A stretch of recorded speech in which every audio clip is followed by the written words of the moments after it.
This is the Annunciation, which was painted by Vanessa Bell. And in the painting, we can see clearly it's in the tradition of Renaissance paintings. There's a sort of thing that Duncan and Vanessa would have seen on their travels on the continent in Catholic churches. And it deliberately and slightly conservatively conforms with that tradition. So on the left is the figure of the angel Gabriel. The model for that was a friend of Angelica's called Chatty Salomon.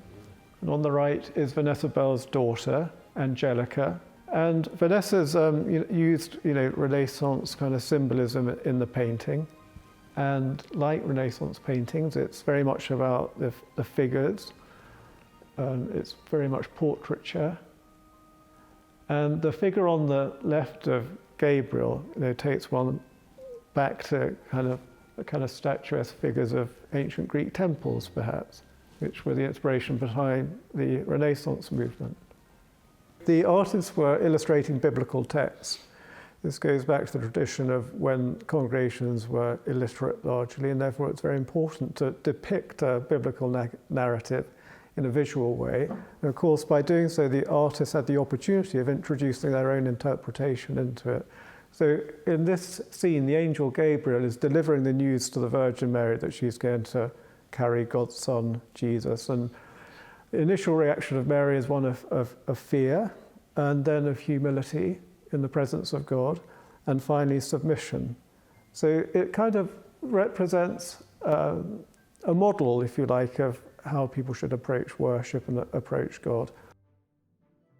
It's the first painting you see as you come into the church, so it kind of speaks to people coming in, the attitude that they should take in their hearts towards God, expressed in terms of the posture of the figures.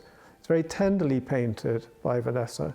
This is her daughter, Angelica, at quite a difficult period in their relationship.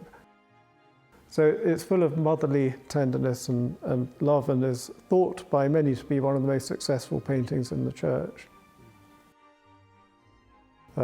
This has always been a place for the local community, owned by nobody, primarily a locus for sacred worship, a place for celebration and remembrance, a place for prayer, and that's unbroken, and that unbroken continuity lends the place a very particular kind of atmosphere.